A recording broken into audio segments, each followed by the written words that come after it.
नमस्कार दोस्तों, स्वागत है आपका स्टडी फॉर सिविल सर्विसेज में।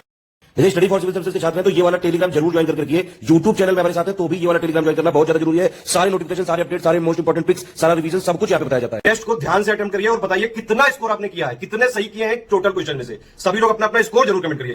देखिए ये हमारा एससीएस डेली क्विज चैनल है, इसमें डेली क्विज होती है, बिल्कुल फ्री में, इसको जरूर ज्वाइन कर लीजिएगा।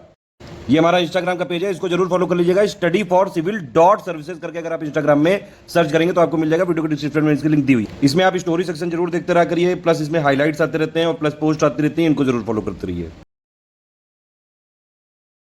नमस्कार, मैं ओम द्विवेदी स्वागत करता हूं आपका स्टडी फॉर सिविल सर्विसेज में, जिसमें आज हम 67th बीपीएससी के कुछ प्री रिलेटेड क्वेश्चंस देखेंगे।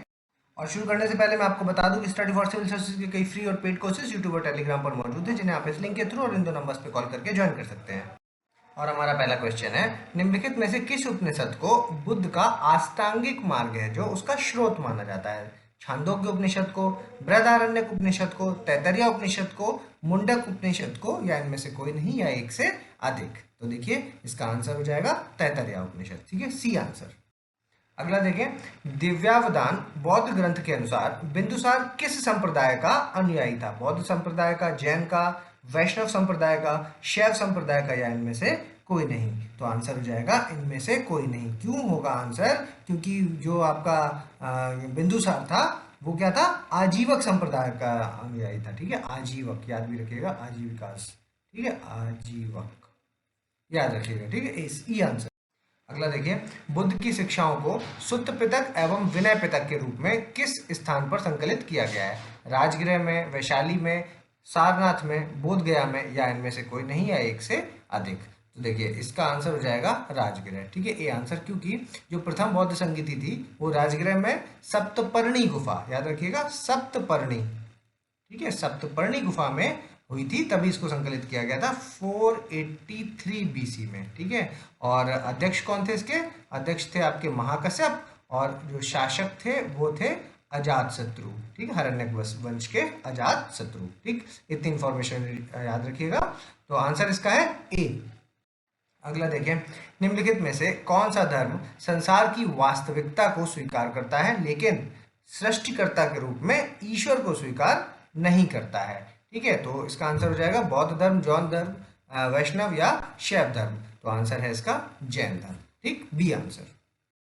अगला देखिए, निम्नलिखित में से कौन मौर्यकालीन राजकीय आय में शामिल है?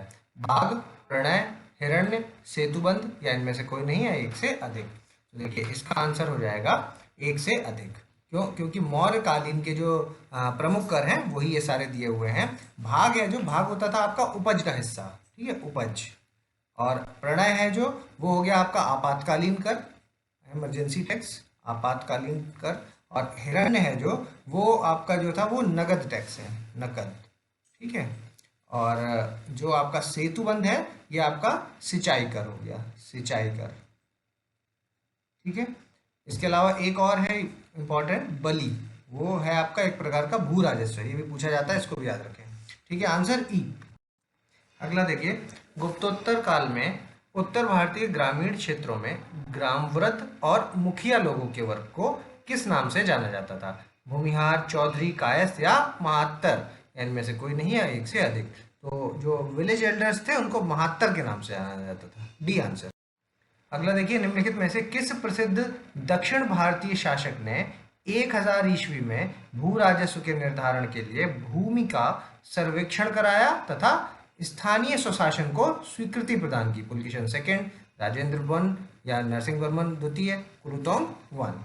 तो इसका आंसर हो जाएगा आपका इनमें से कोई नहीं। क्यों? क्योंकि इसका सही आंसर है जो वो है राज प्रथम चोल। क्या? राज प्रथम चोल। ठीक है, फर्स्ट 985 एडी से लेकर के 1014 एडी तक रहे। ठीक है, तो आंसर हो जाएगा इसका नन, ई आंसर। अगला देखिए, निम्नलिखित में से किस शासक को मध्यकालीन भारत का पहला कल्याणकारी निरंकुश शासक कहा जाता है? अलाउद्दीन खिलजी, फिरोज शाह तुगलक, अकबर, या फिर जहांगीर को? तो इनमें से आंसर हो जाएगा फिरोज शाह तुगलक। ठीक है, बेनिवोलेंट डेस्पोटिक रूलर। ठीक, फिरोज शाह तुगलक। अगला देखिए, मध्यकालीन भारत में प्रचलित शब्द मकतूबात का क्या अर्थ है? मुगल काल से संधि प्रस्ताव, सल्तनत काल में दोषी के विरुद्ध आरोप पत्र, सूफी संतों के पत्रों का सामूहिक संकलन, या बमनी राज्यों में राजकीय आदेशों का संग्रह। ठीक, या इनमें से कोई नहीं, या एक से अधिक। ठीक है, तो देखिए इसका आंसर हो जाएगा आपका सी, सूफी संतों के पत्रों का सामूहिक संकलन है जो, उसको क्या कहते थे, मकतूबात। याद रखिएगा इसको, ठीक है, मकतूबात। अगला देखिए, अकबर ने बंगाल एवं बिहार विजय किस अवधि में की थी? आपका 1572 से 74, 74 से 76, 76 से 78, या 90 से 91। तो आंसर हो जाएगा इसका 1574 से 76। और मुनीस खां के नेतृत्व में, याद रखिएगा किसके, मुनीस खां के नेतृत्व में। आपका जो किससे लड़ा था, दाऊद खां को हरा के। ठीक है, दाऊद खां को हरा करके अफगान शासन का इन्होंने अंत किया था। तो आंसर हो जाएगा बी। अगला देखिए, निम्नलिखित में से किस संधि के द्वारा पेशवा मराठा राज्य का वास्तविक मुखिया बन गया, जबकि छत्रपति जो था वो राजा केवल महलों का महापौर बन के रह गया? वो थी आपकी वर्णा की संधि 1731 वाली, संगोला की 1750 वाली, सालबाई की 1782 वाली, या बसीन की संधि 1802 वाली। तो आंसर है इसका संगोला की संधि 1750 वाली। ठीक है, इसमें पेशवा बालाजी बाजीराव और राजाराम टू, ठीक है, इनके बीच में संधि हुई थी। ठीक, तो आंसर हो जाएगा संगोला की संधि 1750। अगला देखिए, प्लासी के युद्ध से पूर्व हुए निम्नलिखित महत्वपूर्ण घटनाओं को कालानुक्रमिक रूप से लगाइए। नवाब द्वारा कासिम बाजार पर कब्जा, नवाब द्वारा कोलकाता पर कब्जा, कालकोठरी त्रासदी, या अलीनगर की संधि। ठीक है, तो देखिए ये सभी हैं, वैसे तो क्रम से ही लगे हुए हैं, आप डेट्स देख लीजिए। ये हुई थी आपकी मई 1756 में। ठीक है, और कलकत्ता पर जो कब्जा हुआ था वो हुआ था जून 1756 में। और आपका जो कालकोठरी त्रासदी है जो, वो हुई थी 20 जून, ये भी डेट भी याद रखिए, 20 जून 1756। और इसकी क्या है डेट, इसकी है 15 जून। ठीक है, नवाब द्वारा कलकत्ता पर कब्जा किया 15 जून को। ठीक है, कासिम बाजार पर सबसे पहले मई में, फिर 15 जून में कलकत्ता पर, फिर उसके बाद ये हुई ब्लैक होल ट्रेजेडी 20 जून में, फिर अलीनगर की जो संधि है वो हुई थी 9 फरवरी 1757 में। ठीक है, 1757 में। ठीक है, अलीनगर की संधि हुई किसके किसके बीच में, सेपरेट क्वेश्चन भी पूछा जा सकता है, तो याद रखिएगा सिराजुद्दौला और क्लाइव के बीच में हुई थी। ठीक है, सिराजुद्दौला और क्लाइव के बीच में। प्लासी का युद्ध कब हुआ था, ये भी अलग से पूछ लेते हैं डेट के साथ, 23 जून 1757। ये सब एडिशनल इंफॉर्मेशन याद रखिएगा। ठीक है, आंसर हो जाएगा ए। अगला देखिए, ब्रिटिश कालीन भू राजस्व व्यवस्था के संबंध में निम्नलिखित में से कौन सही सुमेलित है? उत्तरी कर्नाटक में रैयतवाड़ी सिस्टम चलता था। ठीक, और पूर्वी बंगाल में स्थायी बंदोबस्त, मध्य प्रांत में इजारेदारी, और वाराणसी में महालवाड़ी। इनमें से कोई नहीं, या एक से अधिक। तो देखिए आंसर हो जाएगा ई, इनमें से कोई भी नहीं। क्यों? क्योंकि उत्तरी कर्नाटक में जो था वो आपका स्थायी बंदोबस्त था। ठीक है, और आपका जो पूर्वी बंगाल था उसमें था रैयतवाड़ी, मध्य प्रांत जो था उसमें था महालवाड़ी, और वाराणसी में इजारेदारी। ठीक है, तो याद रखिएगा सभी क्रॉस मैच्ड है, आंसर ई हो जाएगा, नन ऑफ द अबव। अगला देखिए, समाजवाद एवं राष्ट्रीय आंदोलन। ठीक है, समाजवाद एवं राष्ट्रीय आंदोलन नामक पुस्तक के लेखक कौन है? देखिए, जयप्रकाश नारायण, आचार्य नरेंद्र देव, अच्युत पटवर्धन, या जवाहरलाल नेहरू। तो आंसर हो जाएगा बी, आचार्य नरेंद्र देव। ठीक है, और इनकी कौन सी है, जयप्रकाश नारायण की जो पूछी जाती है वह समाजवाद ही क्यों, समाजवाद ही क्यों। ठीक है, ये आंसर हो जाएगा इसका बी। अगला देखिए, सविनय अवज्ञा आंदोलन के दौरान महात्मा गांधी की गिरफ्तारी के बाद किसने आंदोलन को नेतृत्व प्रदान किया? जवाहरलाल नेहरू ने, कस्तूरबा गांधी ने, वल्लभ भाई पटेल ने, अब्बास तैयब जी ने। तो आंसर लगेगा अब्बास तैयब जी ने। ठीक है, महात्मा गांधी की गिरफ्तारी के बाद, याद रखिएगा पूछा गया हुआ क्वेश्चन है, अब्बास तैयब जी ने किया था। ठीक, अगला देखें, रॉकी पर्वत और एंडीज पर्वत का निर्माण किस प्रकार की प्लेट विवर्तन की घटना का परिणाम है? विनाशात्मक प्लेट किनारा, रचनात्मक प्लेट किनारा, संरक्षित प्लेट किनारा, या महाद्वीपीय प्लेट और महासागरीय प्लेट का अभिसरण। ठीक है, जो आपका कन्वर्जेंस होता है आपके जो कॉन्टिनेंटल प्लेट्स और ओशियनिक प्लेट है, जिसमें कि ओशियनिक भारी होती है तो वो नीचे जाती है। ठीक है, तो इसका आंसर क्या होगा? रॉकीज और एंडीज के बारे में पूछा जा रहा है। ठीक है, एनसीईआरटी बेस्ड क्वेश्चन है, आंसर हो जाएगा इसका ई, क्योंकि इसके दो रीजन बैठ रहे हैं, एक आपका डिस्ट्रक्टिव प्लेट मार्जिन और दूसरा आपका कॉन्टिनेंटल प्लेट और ओशियानिक प्लेट्स है ना, ये देखिए ना, रॉकीज और आप इनकी एंडीज की लोकेशन देखिए, एक तरफ कॉन्टिनेंटल प्लेट्स हैं, एक तरफ ओशियानिक प्लेट्स हैं, ठीक है, और डिस्ट्रक्टिव प्लेट मार्जिन होगा, और ये दोनों ही जबकि सही है तो आंसर इसका एक से अधिक लग जाएगा, ठीक। तो ये दोनों नहीं होंगे, ए और डी होगा इसका आंसर, तो ई आंसर। अगला देखिए, जब अपनति के अंतर्गत अनेक छोटी छोटी अपनतियों और अभिनीतियों का निर्माण होता है, ठीक है, मतलब एक बड़ा हिल्स है, उसके अंदर छोटी छोटी छोटी छोटी इस तरह का जो स्ट्रक्चर होता है, तो ये जो बड़ा स्ट्रक्चर है, ठीक है, इसको क्या कहते हैं, आपका एंटीक्लोनोरियम, सिंक्लोनोरियम, या आपका ये आइसोक्लाइन फोल्ड या रिकम्बेंट फोल्ड्स, ठीक। तो आंसर हो जाएगा इसका एंटीक्लोनोरियम, ए आंसर। अगला देखें, रॉसबी वेव का निर्माण जेट प्रवाह विकास सूचकांक चक्र की किस अवस्था में होता है, प्रथम में, द्वितीय में, तृतीय में या चतुर्थ में, तो आंसर हो जाएगा इसका सेकंड स्टेज में होता है रॉसबी वेव का निर्माण, ठीक, बी आंसर। अगला देखें, समताप रेखाओं के पास पास होना किस तरह की ताप प्रवणता, थर्मल ग्रेडियंट को आपका प्रदर्शित करता है, ठीक है, महासागरीय ताप प्रवणता, महाद्वीपीय ताप प्रवणता, तीव्र ताप प्रवणता या क्षीण ताप प्रवणता, तो आंसर हो जाएगा इसका आंसर होगा सी, तीव्र ताप प्रवणता, ठीक है, स्टीप थर्मल ग्रेडियंट, ठीक, सी आंसर।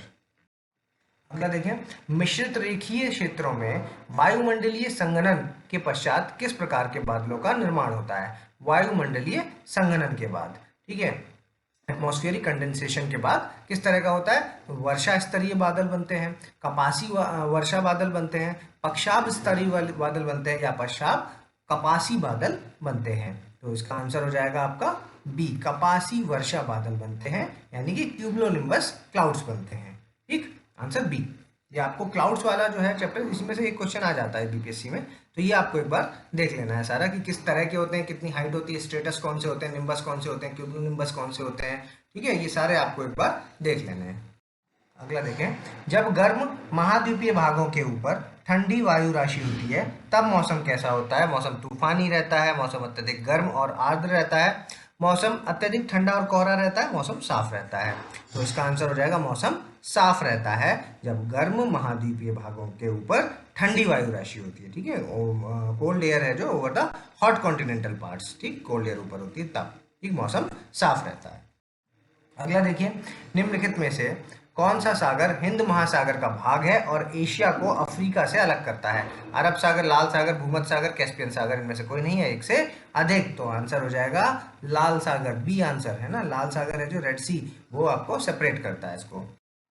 अगला देखिए, निम्नलिखित में से कौन सा देश फ्रांस के साथ राष्ट्रीय सीमा साझा नहीं करता है, ठीक है, तो देखिए कौन से करते हैं, पहले तो स्पेन करता है, मैप में देख लीजिए एक बार इसको, इटली करता है, पॉज करिए वीडियो को और मैप में पहले देखिए, उसके बाद आगे बढ़िएगा, स्पेन हो गया, इटली हो गया, स्विट्जरलैंड हो गया, आपका जर्मनी हो गया और बेल्जियम हो गया, ठीक है, ये करेंगे, तो इसके बाद जर्मनी और इटली है यहाँ पर, लेकिन ऑस्ट्रिया और पुर्तगाल ये नहीं करेंगे, तो एक से ज़्यादा है, आंसर ई लग जाएगा। अगला देखिए, निम्नलिखित में से कौन सा देश कॉकेशस राज्य के अंतर्गत नहीं शामिल है, ठीक है, जॉर्जिया, आर्मेनिया, अजरबैजान, बेलारूस, या इनमें से कोई नहीं, एक से अधिक, तो आंसर लग जाएगा इसमें बेलारूस, डी आंसर, ठीक है, बेलारूस है जो वो आपका इसके कॉकेशस के अंतर्गत नहीं आता है, ठीक है, कॉकेशस में यही तीन देश हैं, जॉर्जिया, आर्मेनिया और अजरबैजान, ठीक, ये तीन आते हैं, ये भी याद रखिएगा, पूछ ले कभी आता कौन से है तो ये तीन आते हैं, ठीक। अगला देखिए, निम्नलिखित में से कौन सी जनजाति मलाया प्रायद्वीप के वनों में पर्वतीय क्षेत्रों में पाए जाते हैं, सकाई, सिमांग, एटाज या फिर हॉटेंटॉट, ठीक है, तो आंसर इसका क्या लगेगा, बताइए किसने किसने इसका सही आंसर लगाया, आंसर इसका है ई, ठीक है, क्योंकि सकाई और सिमांग है ये दोनों ही मलाया प्रायद्वीप में मिलेंगे आपको, और इसके अलावा आपका जो एटाज है ये फिलीपींस में, और हॉटेंटॉट है जो ये आपका साउथ अफ्रीका में, ठीक है, ये भी याद रखिएगा, ये फिलीपींस, ठीक है, एटाज फिलीपींस, हॉटेंटॉट साउथ अफ्रीका, याद रखिएगा, सी और डी, ई आंसर। अगला देखिए, निम्नलिखित में से कौन सी इकाई छोटा नागपुर पठार का हिस्सा नहीं है, ठीक है, नहीं है पूछ रहा है आपका, हजारीबाग पठार, कोडरमा, रांची या महादेव उच्च पठार, तो इनमें से आंसर क्या हो जाएगा, इसका आंसर हो जाएगा डी, महादेव उच्च पठार, ये है आपका महाराष्ट्र पठार की इकाई है ये, ठीक है, महादेव वाली, ये तीनों हैं जो ये आपका छोटा नागपुर प्लेट्यू में आएंगी, ठीक। अगला देखिए, निम्नलिखित में से कौन सी पर्वत चोटी सर्वोच्च है जो भारत में स्थित है, धौलागिरी, बद्रीनाथ, अन्नपूर्णा या नंदा देवी, इनमें से कोई नहीं है, एक से अधिक। तो आंसर हो जाएगा इसका डी, नंदा देवी है जो वो उत्तराखंड में है और 7,817। बद्रीनाथ है जो ये आपकी 7,138, ठीक है। धौलागिरी है जो ये है आपकी नेपाल में है, लेकिन ये है ना इससे तो ऊंची है, लेकिन नेपाल में 8,172, ठीक है, नेपाल में है। और आपकी जो अन्नपूर्णा है वो भी नेपाल में है और वो है आपकी 8,078, ठीक, ये है मामला। तो ये दोनों क्योंकि नेपाल में है तो इसलिए इस क्वेश्चन के हिसाब से आउट हो गई। अब बची हुई बद्रीनाथ और नंदा देवी, तो इन दोनों में नंदा देवी टॉप है, ठीक, तो डी आंसर। अगला देखिए, निम्नलिखित में से किसे भारत का नियाग्रा प्रपात कहा जाता है? कुंचिकल, चित्रकूट, जोग फॉल या शिव समुद्रम, ठीक। तो आंसर क्या लगेगा? चित्रकूट प्रपात है जो ये इंद्रावती नदी पर, ठीक है, इंद्रावती नदी पर, जो कि कहाँ पर है? छत्तीसगढ़ में, ठीक है, छत्तीसगढ़ में। और आपका जो कुंचिकल है ये कहाँ पर है? शिमोगा, ठीक है, कर्नाटक, शिमोगा। और आपका जो जोग फॉल है ये किस नदी पर है? ये है आपका शेरावती नदी पर, ठीक है, शारावती। और आपका शिव समुद्रम है जो ये आपका कावेरी नदी पर, ठीक है। तो ये भी याद रखिएगा, आंसर हो जाएगा बी। अगला देखिए, कोनार, जमुनिया, बरकार, ये नदियां हैं जो किसकी सहायक नदियां हैं? गंगा की, सोन की, दामोदर की या चंबल की, इनमें से कोई नहीं है, एक से अधिक, ठीक। तो आंसर क्या लगेगा? दामोदर नदी, सी आंसर है इसका। अगला देखें, भारत में वर्टिसोल मृदा का मुख्य उदाहरण कौन सा है? गंगा सिंधु मैदान की मृदा, ब्रह्मपुत्र घाटी की मृदा, दक्षिण भारत की काली मृदा और हिमालय के जंगलों की मृदा, इनमें से कोई नहीं है, एक से अधिक। तो आंसर हो जाएगा इसका सी, दक्षिण भारत की काली मृदा है जो ये आपकी ब्लैक सॉइल, ठीक है, ये हो जाएगा इसका वर्टिसोल सॉइल का उदाहरण, ठीक है। और आपका जो ये दोनों है, गंगा सिंधु मैदान वाली मृदा और ब्रह्मपुत्र वाली, ये है इंसेप्टी सॉइल के, ठीक है, इंसेप्टी सोल के उदाहरण है ये भी याद रखें। और हिमालय वाला है जो हिमालय के जंगलों की मृदा, ये आपकी मौली सोल, ठीक, ये भी याद रखें, आंसर सी। अगला देखिए, निम्नलिखित में से कौन संविधान सभा की सम्मति और उनके अध्यक्ष के साथ सही सुमेलित है? तो देखिए, house committee, B, Pattabhi Sitaramayya, सही है, ठीक है। और आपका अल्पसंख्यक उप समिति, एच.सी. मुखर्जी, ये भी सही है। मौलिक अधिकार उप समिति, ये है जे.बी. कृपलानी। संचालन समिति आपके राजेंद्र प्रसाद, ये दोनों क्रॉस मैच्ड हैं, ठीक। तो ये दोनों हो गए गलत, ए और बी हो गए सही, आंसर लगेगा एक से अधिक। अगला देखिए, निम्नलिखित में से कौन से अनुच्छेद सही सुमेलित है? आर्टिकल 128 है आपका उच्चतम न्यायालय की बैठक में सेवानिवृत्त न्यायाधीशों की उपस्थिति, ठीक। और उसके बाद 127 है आपका अपॉइंटमेंट ऑफ एडहॉक जजेस, तदर्थ न्यायाधीशों की नियुक्ति, ठीक। तो दोनों हो गए गलत। अगला देखते हैं, आर्टिकल 125 सर्वोच्च न्यायालय में कार्यवाहक मुख्य न्यायाधीश की नियुक्ति, ये गलत है, लेकिन ये आर्टिकल क्या है? ये आर्टिकल 126 है, ठीक है, 126 में दिया हुआ है ये चीज, ठीक। और इसके अलावा आपका 120 है जो वो है संसद में प्रयोग की जाने वाली भाषा, ठीक है, language to be used in the parliament, ठीक, ये वाला सही है, तो डी आंसर हो जाएगा इसका। अगला देखिए, संविधान के निम्नलिखित में से कौन से भाग सही सुमेलित नहीं है? गलत वाला पूछा है आपका पार्ट 14 ट्राइब्यूनल्स, पार्ट 15 आपका चुनाव, ठीक, ये भी सही है। पार्ट 18 है जो ये राजभाषा, ये गलत हो गया, देखिए, है ना। पार्ट 18 है जो वो है आपका इमरजेंसी प्रोविजंस, ठीक है, नॉट वाला पूछा था, तो यही इसका आंसर हो जाएगा। 20 है आपका संविधान में संशोधन, मतलब अमेंडमेंट ऑफ द कॉन्स्टिट्यूशन, ठीक, सी आंसर।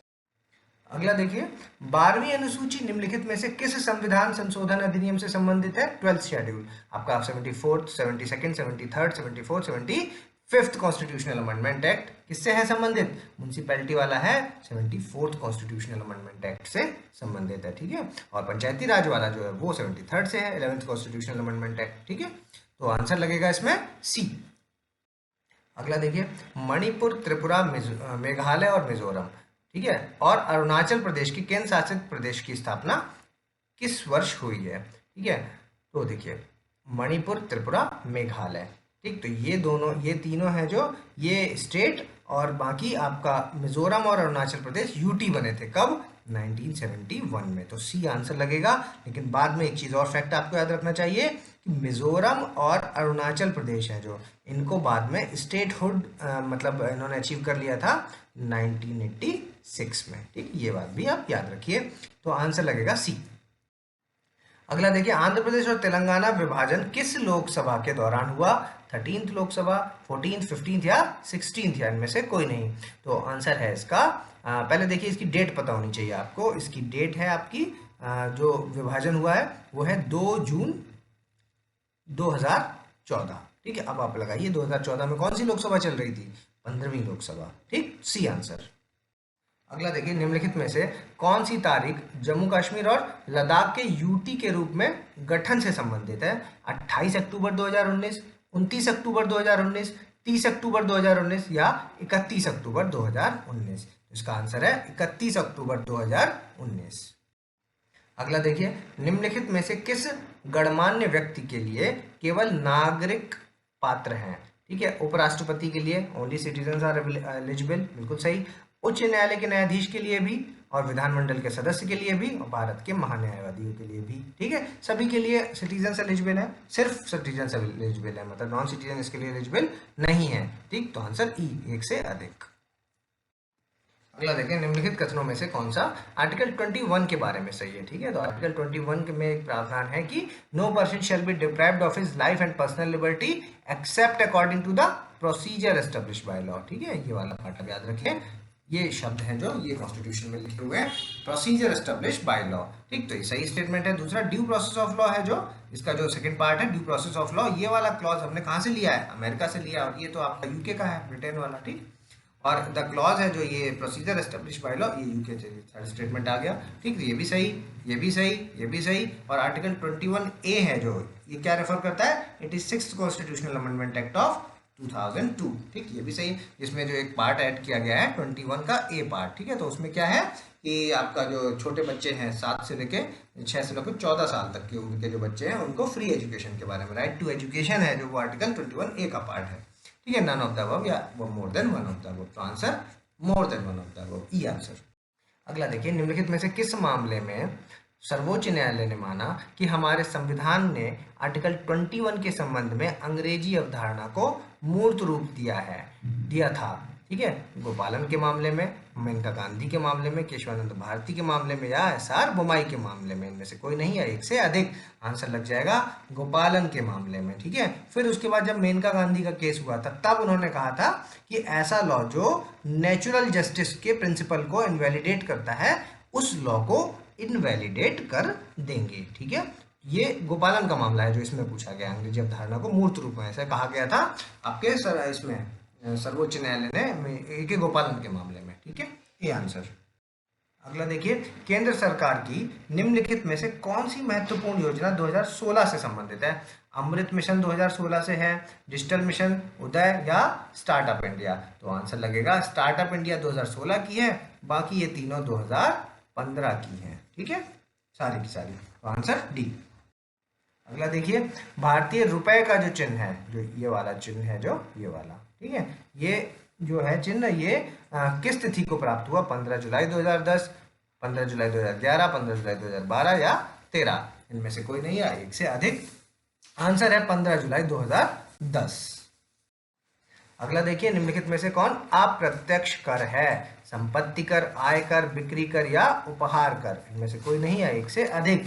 तो देखिए, इसमें जो आपका बिक्री कर है, सेल्स टैक्स, ठीक है, तो ये आपका अप्रत्यक्ष है। बाकी संपत्ति यानी प्रॉपर्टी, इनकम टैक्स और गिफ्ट टैक्स, ये तीनों ही आपके डायरेक्ट टैक्स हैं। ठीक, तो आंसर सी लगेगा इसका। अगला देखिए, फिनाइल कीटोनुरिया के बारे में निम्नलिखित में से कौन से कथन सत्य हैं?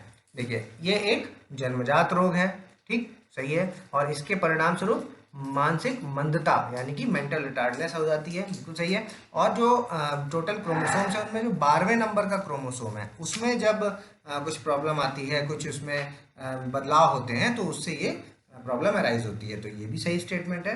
और चौथा है कि ये 11वें ऑटोसोमल क्रोमोसोम में बदलाव के कारण होता है, ये गलत हो जाएगा, ठीक है, क्योंकि ये वाला जो 11वां नंबर का है इससे होता है आपका सिकल सेल एनीमिया, ठीक है, सिकल सेल एनीमिया, ठीक है। तो आंसर हो जाएगा आपका मोर देन वन, सही वाला पूछा है क्योंकि, तो ये भी सही और ये भी सही, आंसर ई। अगला देखिए, अर्जित चरित्र की विसंगति का सिद्धांत, मतलब theory of inheritance of acquired character is given by which of the following scientist? Carlos Linus ने दिया, जीन बैप्टिस्ट लेमार्क ने दिया, डार्विन ने दिया या थियोफ्रिटस ने दिया? तो आंसर है जीन बैप्टिस्ट लेमार्क ने दिया, बी आंसर। अगला देखिए, निम्न में से कौन भूमिगत तना, ठीक है, अंडरग्राउंड स्टेम कौन सी है? अदरक है, केसर भी है, आलू भी है और लहसुन भी है, सभी हैं जो ये आपके अंडरग्राउंड स्टेम के एग्जांपल्स हैं, तो आंसर ई हो जाएगा। अगला देखिए, निम्न में से कौन संयोजी ऊतक है, मतलब कनेक्टिव टिश्यू कौन से हैं? ट्रैकिया, फैलोपियन ट्यूब, खून या फिर त्वचा, तो आंसर हो जाएगा इसका सी। देखिए, ब्लड इकलौता टिश्यू है जो फ्लूइड के रूप में पाया जाता है, ठीक है, ब्लड इकलौता है, ठीक, तो आंसर सी लगेगा। अगला देखें, संयुक्त राष्ट्र के प्रथम महासचिव कौन थे? ट्रिगवेली, दाग हाम्सजार्ड और जूथांट कार्ट आपके वेल्डहैम, ठीक है, कार्ट वेल्डहैम, तो आंसर लगेगा इसका पहले वाले हैं जो ट्रिगवेली हैं। इनका टाइम पीरियड भी आप देखिए, पहला बहुत बार पूछ लेते हैं, ये है कहाँ के? नॉर्वे के, और टाइम पीरियड है इनका 1946 से 1952, ठीक है। अब अगर कभी क्रम में लगवा ले कि महासचिवों को क्रम से लगाइए, तो यही क्रम है, इसको याद रखिएगा, ठीक है, ट्रिगवेली, दाग, यूतांट और कार्ट, ठीक, ये ऐसे नाम याद रख लीजिए, ठीक है, यही क्रम है, आंसर ए लगेगा इसमें। अगला देखिए, निम्नलिखित में से कौन सा मुख्यालय अपने संगठन के साथ सही सुमेलित नहीं है? गलत वाला बताना है। शंघाई, ब्रिक्स, ठीक है, ब्रिक्स का है शंघाई में, ठीक है, आपका यूरोपियन यूनियन का कहाँ है? ब्रुसेल्स में। गेट का आपका जेनेवा में। अमनेस्टी इंटरनेशनल है जो, ये न्यूयॉर्क में नहीं है, ये आपका लंदन में है, ठीक, ये गलत हो गया, तो डी आंसर। अगला देखिए, विश्व टीवी दिवस निम्नलिखित में से किस तारीख को मनाया जाता है? 24 मार्च, 25 मार्च, 26 मार्च या 27 मार्च, इनमें से कोई नहीं है एक से अधिक, तो आंसर लगेगा 24 मार्च को, ए आंसर। अभी आपको वीडियो को पॉज करना है और अपना स्कोर हमें कमेंट्स के माध्यम से बताना है। अगर अभी तक आपने हमारे चैनल को सब्सक्राइब नहीं किया तो सब्सक्राइब करें, बेल आइकन के बटन दबाएं। जल्दी मिलेंगे अगले टॉप 50 क्वेश्चंस के साथ, तब तक के लिए धन्यवाद।